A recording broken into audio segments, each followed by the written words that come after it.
Good afternoon. Welcome back from the coffee break. As everybody else joins us slowly, I suppose, after that extended morning, I've been asked to take our focus away a little bit from the hotels, the tourism, the hospitality industry, and look at a bigger picture. What are some of the disruptive forces that are shaping our world right now? And this is a huge topic. We could spend the whole day, the rest of the week on this topic.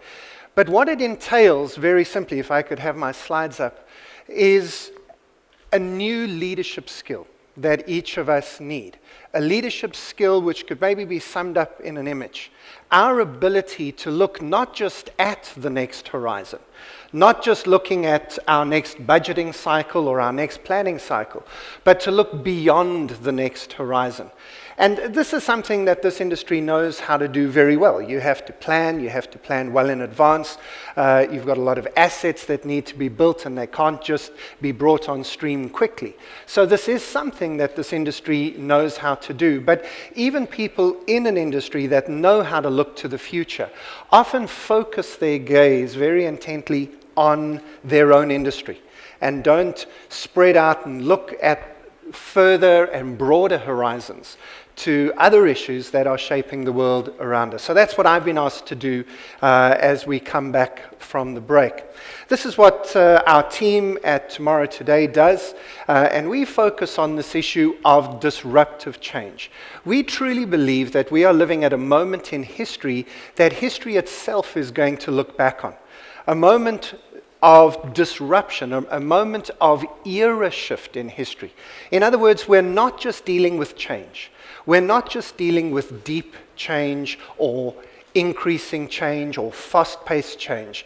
We're dealing with a time when the rules for success and failure are actually shifting. And if that's true, then we might find ourselves in a very similar situation to these two gentlemen. They do what they do for a living. They're fishermen. You do what you do for a living in the hospitality, tourism, hotel industry.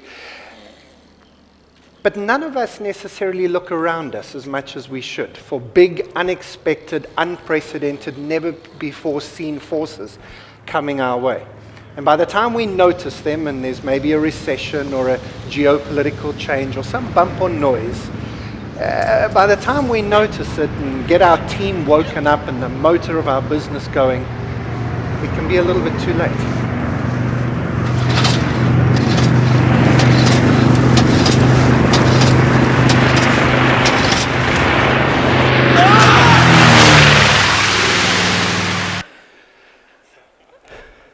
I know there's some banks in the room, so I won't talk about bailing out either. So I've been asked to talk about some of these things that are barreling towards us. I did ask for permission to keep you here until Friday lunchtime. That's about as much content as I've got, but apparently 30 minutes is going to have to be enough. So what I thought I'd do is to focus just on three key areas, and in each of those areas to just give you two examples of deep structural change. I think these are some of the biggest examples, but just 6 examples very briefly this afternoon as we look at what is changing the world around us. So I want to have a look at the world and the fact that our world is changing. I want to have a look at how we are changing the way we engage with the world and interact with it. And then I want to talk about how we ourselves as people are changing. So in each of those areas, just 2 exhibits, if you like. 2 exhibits, if you like, from a museum of the future. Artifacts that might indicate a radical shift taking place right now.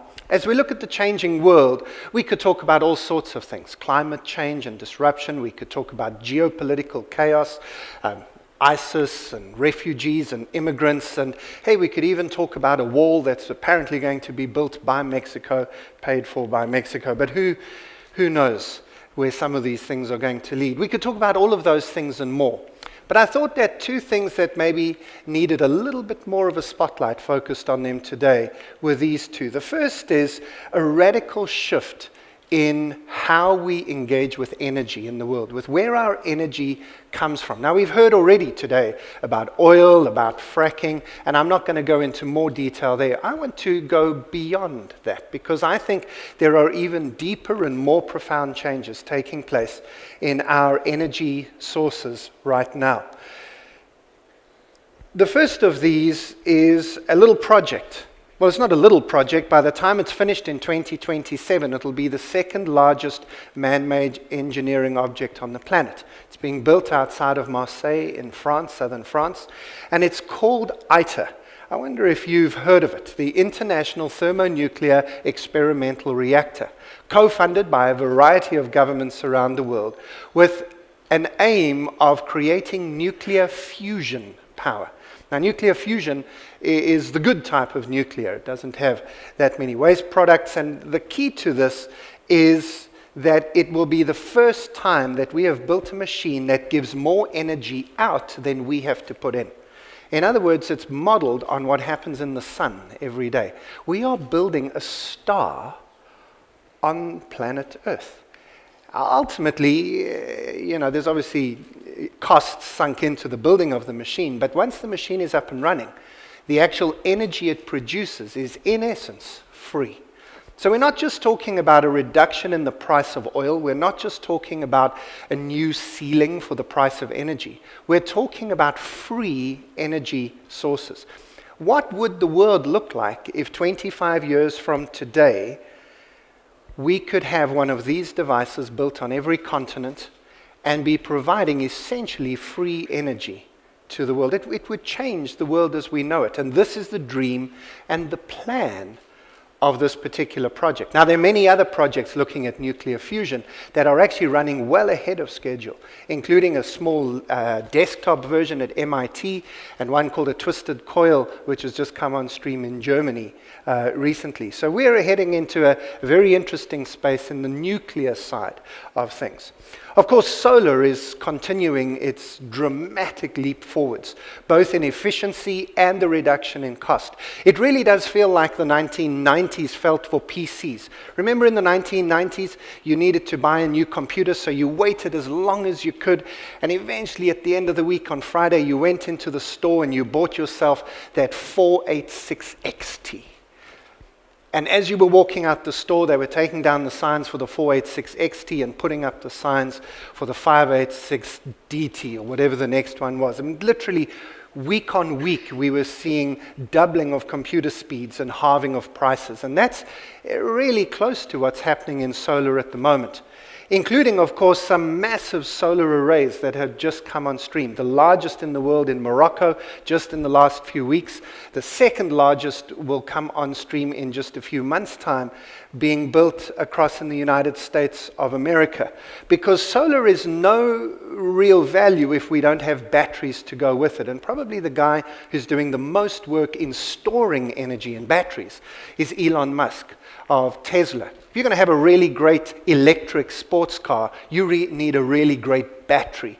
And the real story around Tesla is not their dominance of the sports car market or the automobile market. And I'm sure you saw 2 weeks ago when they announced their the launch of their new car, and they got about 130,000 pre-orders for a car that hasn't even been designed yet and will only be delivered in September next year. It felt like we were watching an Apple product being released instead of a car. So they're disrupting the automobile industry, but I think that's the smallest piece of news out of Tesla. The big piece of news is that they are disrupting battery technology. They've already released a product called the Powerwall, which is now available to individuals just like yourself for $3,000. You can put a 7 kilowatt unit in your house with 2 solar panels and take yourself off the grid. And that's been available for over a year already and already in full production.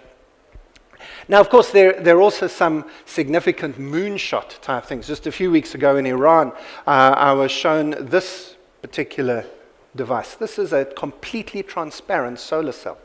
In other words, you could replace every window in your building with solar panels and take your building not just off the grid, but make sure it becomes an electricity producer as a building. There are people around the world who just in the last few months, literally this year, have combined together to form the Breakthrough Energy Coalition. It's quite a long website address, but it's breakthroughenergycoalition.com if you're interested. It's headed by Bill Gates. You might have heard of him. For the last few years, his foundation has been focused on getting rid of malaria. And they've basically announced that they're nearly done with that. They believe they've found a cure and a vaccine, and that's very exciting.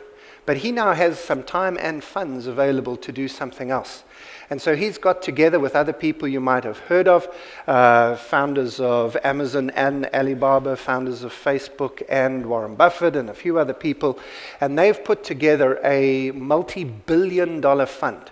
In just a few weeks, they managed to get a few $1 billion together. Well, in fact, you know what? Let Bill tell you about it himself. Well, the modern lifestyles we lead depend on a huge amount of energy.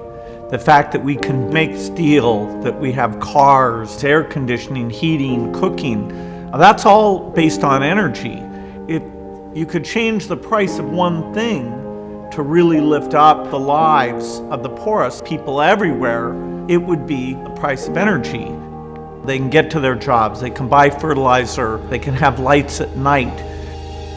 The energy miracle that's allowed for modern civilization is primarily based on hydrocarbons. That is coal, gasoline, natural gas. And as we burn that and release that, it heats up the atmosphere, and that heating changes the climate in a way that's a terrible threat to particularly the poorest people on the planet. What we need to do is fund the kind of researchers who are looking at the early stages of these problems. If we look at where we've had huge success in the past, the government's been there to fund the basic research. That was true for the digital revolution, where government contracts led to the internet. We need the basic research, but we have to pair that with people who are willing to fund high-risk breakthrough energy companies. And that formula will accelerate the innovation at the research level, accelerate the risk-taking, and that's what gives us a chance of having a solution that really let us not have to give up energy usage and yet not damage the environment. I am optimistic. I think we will get the increased investment. If we come together, really realize what solves the problem, then we will make the breakthroughs. I realize that showing a video which shows you the end of oil is not necessarily the cleverest thing to do in an emirate. But I think Dubai was ahead of that game and realized that this was coming. But I think that what you need to realize is it's coming even faster than you can imagine. Because we now have some of the world's most successful and powerful and richest people focusing a lot of their energy and their funding on finding alternatives to carbon-based fuels. This is going to happen within the next 10 to 15 years. And I don't know about you, but that just, it blows my mind that we live at a time where we might be genuinely, this phrase has been around, but now it could be a reality, that the world will shift quickly to the end of oil. I don't think it'll ever be the end of oil, but I think it's the end of the era of oil. And that's an interesting thing. Now, is it an interesting thing? I mean, what do you do with this? So obviously one of the key things is that any industry that has energy as a key cost point, now suddenly the game changes. Your maths changes because that component becomes a radically different price point. So that changes everything from construction to logistics. It also impacts a lot of the key things that we see as problems in the world right now. So the only reason we don't have enough water in some parts of the world is that we don't have cheap enough energy to be able to desalinate the oceans. If energy is not a price problem, then water is not a problem. Just as simple as that statement is. If energy isn't a problem, then water isn't a problem. And if water isn't a problem and energy isn't a problem, well then food isn't anywhere near a problem at all. This picture on the left-hand side there is a concept that Google put together. I was visiting their headquarters just 2 weeks ago, and the Google Singularity University presented the potential for building high-rise farms in the middle of every city in the world. There is one already built in Tokyo, where you actually have farms in the middle of the city. How does this impact our logistics, our supply chains around food and agriculture? And what might this look like to a hotel, to the design of a tourist destination, when we're thinking about combining different industries together that we hadn't before? If energy is not a problem, then water is not a problem, then food supply changes radically. In other words, the whole world is changed. And that, I suppose, is the point of my presentation. So that's Exhibit 1. A radical change in where we get energy from, how much it costs, and what we can do with it. My second exhibit about the world changing is maybe an interesting one. As we began to look at the nano world, at the world of atomic and subatomic particles, we discovered at least 10 what have been called wonder materials by the scientists. And the chief amongst these is graphene, a single layer of carbon. Now, a single layer of carbon doesn't sound impressive, except listen to this. Graphene, a new material which was discovered in the year 2010 by two professors at the University of Manchester, has the following properties. It is 200 times stronger than steel, but it is lighter than air. It is flexible like rubber, up to 30% flexibility, and it is transparent like glass, up to 93% transparency. It can conduct heat and heat and electricity 10 times better than copper, and it can be programmed like silicon. It sounds like I'm making things up here. It sounds like I'm giving you a wish list of something rather than describing a material. This material, we could build containers out of this material so that when they're on ships and lorries and they go over a weighbridge, the only weight of both the truck and the container and the goods inside it is the goods inside it. Because the material that the container is made out of, 200 times stronger than steel, is lighter than air. We could build buildings out of this thing because it could replace glass and steel. And the building itself could be lighter than the air inside it. Your mind blows when you think of what could be. And that's just one of 10 so-called wonder materials, including carbon nanotubes and a variety of other things that are about to change our world. The reason maybe you haven't used graphene in any of your buildings yet is it's a little bit too expensive. So the professors at the University of Manchester have done what all great people, in my opinion, do. They've released a patent and they've made it free. And they've said the only way we're going to use graphene is if somebody finds out how to make it cheaper. And so now the patent is available to anybody, and the price is plummeting. Graphene is coming to a construction site near you soon. So our world is changing, and changing in remarkable ways. As I say, really, genuinely, if we had the day, we could spend it together looking at so many other things. But just those two exhibits, maybe, to open your eyes this afternoon. So if the world is changing, then how we engage with the world, of course, is changing as well. Probably the biggest thing driving that change is our smart devices. These are not phones. Let's not call them smartphones anymore. These are smart devices. And each of us has one within an arm's length of us at all times. Most of you have it in your hands right now as you're listening to me. We are not ever more than an arm's length away from these devices anymore. It's probably the thing that woke you up this morning. You'll have it with you the whole day. If you'd left it at the hotel, you would have gone back for it, I'm sure. And it's going to be the last thing you see tonight, even if there's a partner in the bed next to you, right? It's good night on this side, and then one quick final update, and good night on that side as well. These are ubiquitous. We know why. Because they've replaced almost every other object in our world, from our diary and calendar to our contact, our little black book, from our phone to our watch, our video machine to our radio, from our map book to the GPS in your car. It's even, for the ladies in particular, replaced a mirror.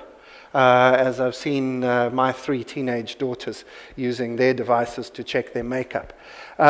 These devices, smart devices, bring a flood of data into our lives, but they also connect us in the opposite direction to the digital heartbeat of our planet. It's a two-way street now as the Internet of Things comes on stream. This is what the Davos World Economic Forum meetings called the fourth industrial revolution, just a few weeks ago when they met in Switzerland, as they talked about the Internet of Things coming on stream. By 2025, almost all of humanity will be connected to the Internet. Let's call it between 5 and 6 billion people. But by that same time period, about 25 billion devices will have been connected to the Internet as well.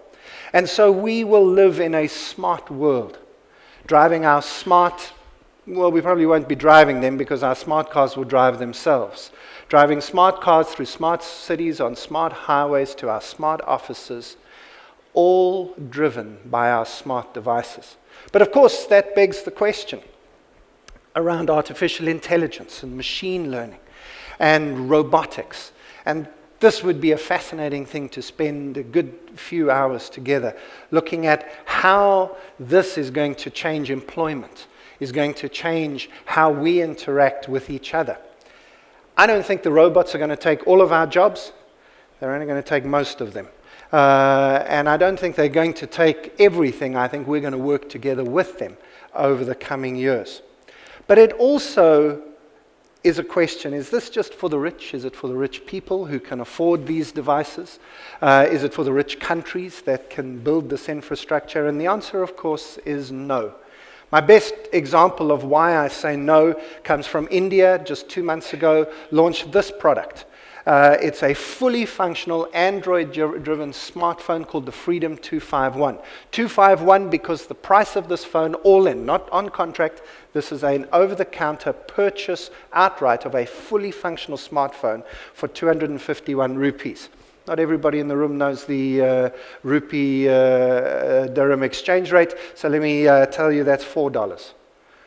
A fully functional smartphone for $4.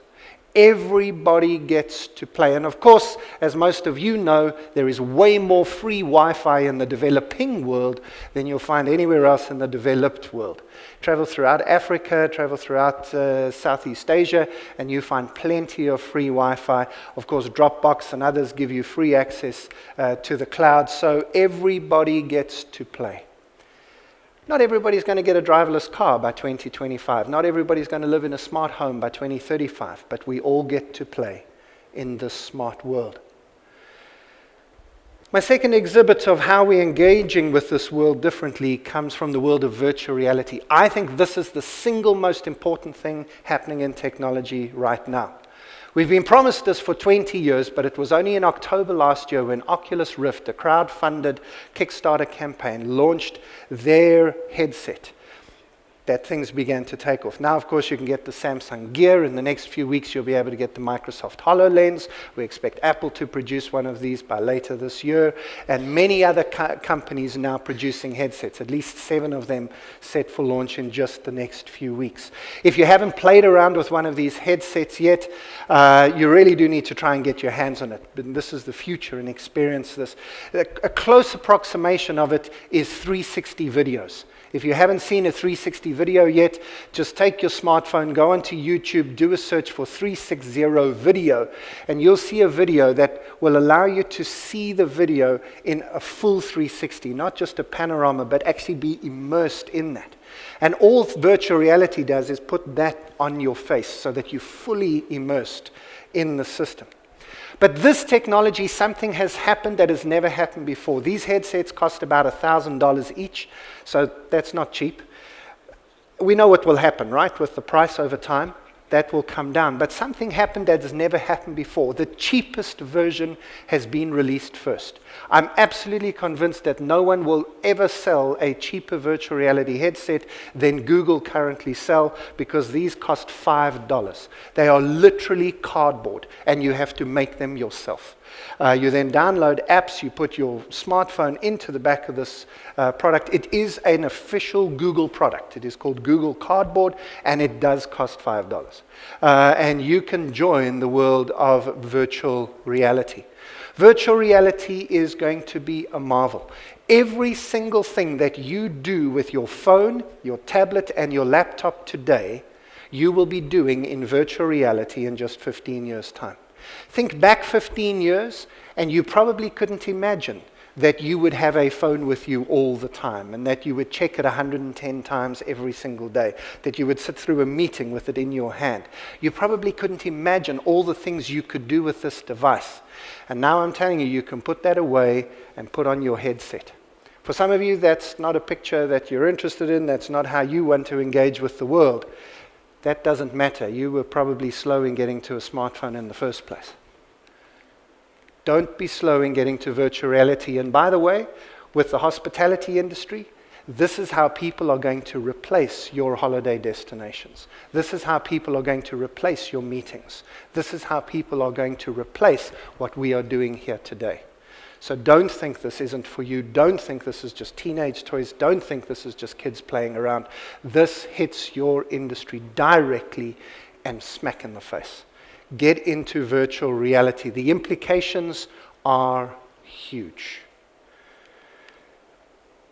But we are also changing. It's not just the world, it's not just how we engage with the world. We as human beings are changing now more than we ever have before. Just two quick examples of how we are changing. Probably the biggest shift that's changing is that all of us in this room are going to live longer than we thought we would. But seriously, much longer than you thought you would. Some of you maybe have already lived longer than you thought you would. You know, the 70s were a great time for you, mainly because you can't remember most of them. But here you are. You're still here. But most of us in this room are easily going to make our 80th birthdays. You know, we're the first generation in human history who've planned for their 80th. Life expectancy 100 years ago was only 47. And yet people who were born 100 years ago are still alive. 420,000 of them, by the way, which means that there are 1,000 people who are celebrating their 100th birthday today. And you also might be one of them. In fact, young people who were born in the 1990s have a 50% chance of making it to 100. Which means that my oldest daughter, born in 1999, might live in 3 centuries. I don't know what that does to you, but as a parent, that just blows my mind just a little bit. That I'm raising a daughter who could live, not for 3 centuries, not for 300 years, but live in 3 centuries. And we've actually established her financial planning and her retirement planning around living to 120. I'm doing mine to 110. That's my target. And I don't think that I'm being unreasonable. If your financial planning is only to 80, you are going to run out of money before you run out of life. And that's not a very clever thing to do. You need to rethink that one just a little bit. In fact, you have to change your thoughts about everything. My daughter, Amy, she's 17 now. She's just broken up with her first serious boyfriend, which I'm not entirely unhappy about. Because as I tried to explain to her, if she gets married to a guy in her early 20s, she may very well make a promise to this guy, you know, in better for worse, sickness and in health, for richer for poorer, till death do us part. That might be a 100-year commitment she's making. 100 years is a long time to be with just one person. So you've got to think this stuff through. We've also got to think about our careers, mainly because we have to think about retirement. Mainly because, well, old age isn't what it used to be. Nobody wants to be older longer, right? We want to be younger longer, and that's what's going to happen. So you're not going to be able to retire at 60, 65, 70, 75, 80 maybe is a better thought. Or not. But then, as with most things, that might be up to you. My last exhibit is those young people themselves, my daughters, your children, today's young people, the graduates that are helping us out with this event. They are what I like to call digital natives, sometimes called millennials. We're immigrants to this digital world. Yeah, we use these devices, but it always feels like a second or third language. But they are never offline. They are always connected. They want all their information always available, always updated on the device that they're choosing and the software they want to use, not what your IT department tells them. And they have major headaches when they come to hotels. Let's be honest about that. So, that's why we need this as a skill. Not just as a nice to have, not just to do when you go for a run or sit in the bath for an extra 15 minutes one day a week. We have to build this into our schedules. We have to build this into our requirements for our teams. What is this? Well, I think it's a few things. First of all, it's about switching on your radar. Not just understanding the trends and forces that are shaping the hospitality, the tourism, the travel industry. Of course, that's your job. That's what you do. But you've got to look beyond that. You've got to see the bigger forces. You're an industry that knows how to do that. You do look at a lot. But I think you've still got to put your radars even further out and broader out. Secondly, I think you need to experiment more. This is not an industry that takes huge risks. This is an industry that's calculating, that's deliberate, and sure, that's fine. You're not going to get into trouble doing that. But we've heard already this morning that the days of just being able to do better next year than you did last year are over. It's not a blip we're going through. We're not going through a little correction in the market and then everything's going to come back and be fine again. We are at a time of era shift, a time when the rules are changing. And if that's true, then you are going to have to do things differently in the future than you've done in the past. You have no choice. And understanding with that radar switched on where the changes are coming from, and then experimenting in taking sometimes small but sometimes big leaps into new directions is really a leadership imperative now. It's not an option. The third thing you need to do is deal with your limiting orthodoxies. Orthodoxies are habits of thinking and action. The way things are done around here. The way we've always done it. The way our industry works. Are those phrases familiar? If the rules are changing, then how you think and how you act have to change as well.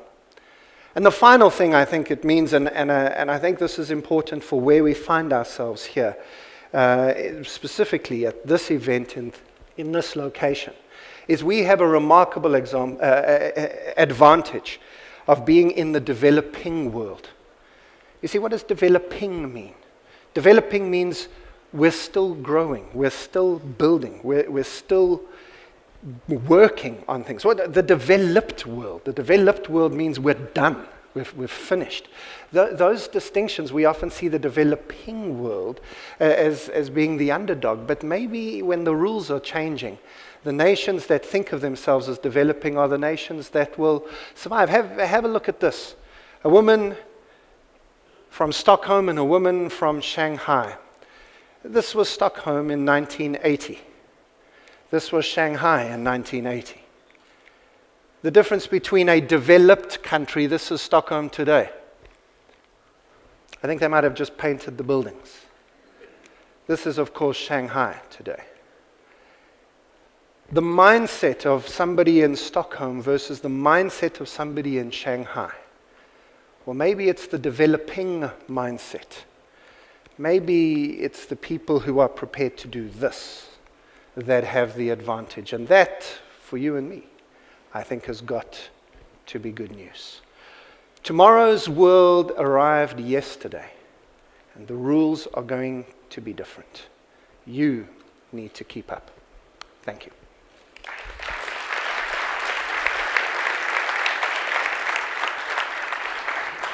Great, thanks very much, Graeme. I think we have time for a few questions, and I'd just like to kick it off. I've heard you speak numerous times at our conferences in the past, and you've mentioned things like itour.org and the extraordinary things that are going to happen to our planet in terms of energy. But yet we're not seeing it. You know, you told us about that a year ago. You still look up and we're still using halogen lights. We're not using LED lights. I don't see it happening yet. Does that give you concern?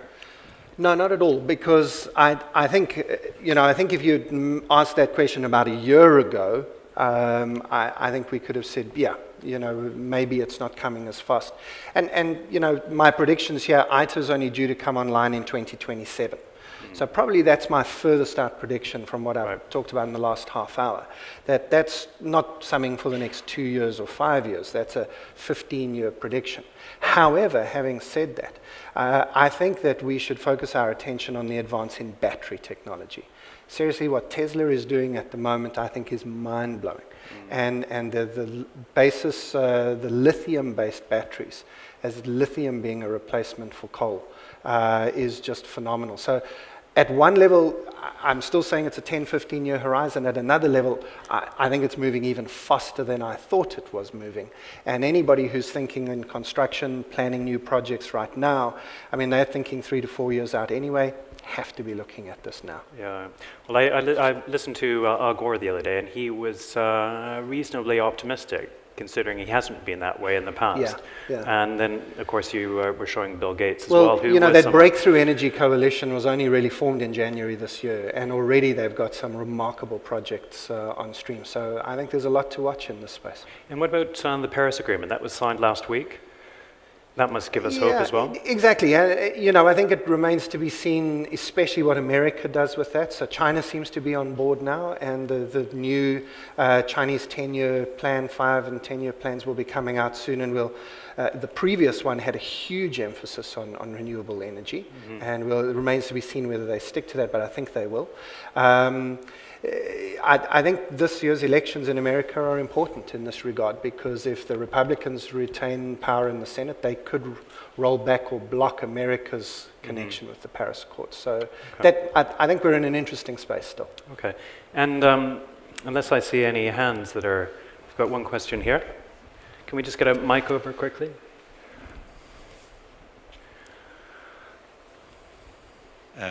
Quick comment on the question. The comment is that you're absolutely right about battery technology being a huge game changer. I'm based in Australia, and we're just seeing, both in the domestic sector and the commercial sector, anyone who's looking at a large project is trying to work out how they can get some PVs on the roof and put some space in there. My question is about, and I think you alluded to it briefly, is the fact that the robots are taking over, but it's not even that, it's the computerization, it's the fact that professional services are, a lot of smart technology coming in there. So as a futurist, I'd be really interested in getting your thoughts on what are the people going to do? There's a lot of them, and what are they going to do? And you're just to put this in context, you're absolutely right about who is in danger. At the moment, we tend to think of robots and computerization as taking out the low-level jobs. But actually, this time, it's the high-level jobs. Bill Gates still calls out plumbers, still has his hair cut, and still goes to a human dentist. But when he needs plans built for a new factory, he actually gets a machine to do it for him. So it's the lawyers, the doctors, the engineers, the architects, the actuaries who are being replaced.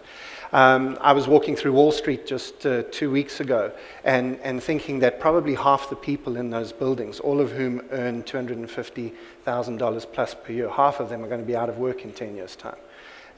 They're probably only worth 70 to 80K in the market. That's going to be a huge shock to them and a huge shock to the economy.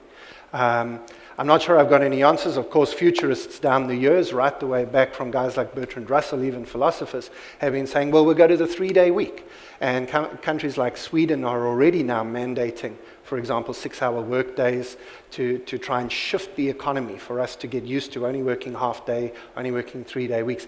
I don't think that'll happen. I think that's a nice socialist dream. I'd love to live in that dream, but I don't think that leisure time is going to be the answer. I think the on-demand economy, the contract work economy, the gig economy, there's a number of different names floating around. I think that's the future. And I think if you're a parent and are thinking about what career advice to give your kids, you want to be hyper-local or hyper-global. You don't want to be caught in the middle. And I think this is what's going on in the American elections right now. I think people are realizing that the middle class dream is over.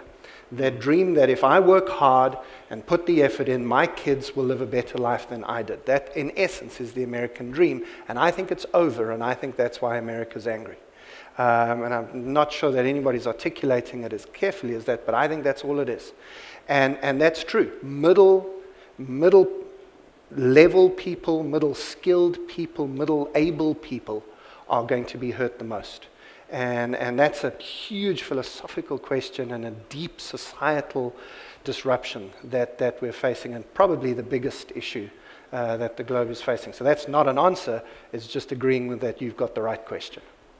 And that we could have another 2-day conference just on that topic itself. But I can see we've got our next panel edging to come All up ready to go. on stand. But one of the things that you mentioned concerns me slightly is that the Oculus, the VR technology, and how it might impact this conference. Yes. So what could possibly happen? What do I need to be doing? I want to look underneath and find out what might happen. Tell me. So I want to get a bit of advisory. So Jonathan, work here. you're right here with me. You're closest in the audience, so you can touch me, you can hear me, you can see me. Hopefully not smell me, but anyway, you're using all your senses. Now, the only difference between this experience and a virtual reality experience if I was on the other side of the world, the only difference is bandwidth. The only difference is the amount of data you're taking in. Your eyes, your ears are way better than any device we've got at the moment, thousands of times better. But within 10, 15 years, they won't be. And so the real question is, if we can trick our brains, we can give our eyes and our ears the same level of stimulus that the real world gives them, but do it virtually or artificially.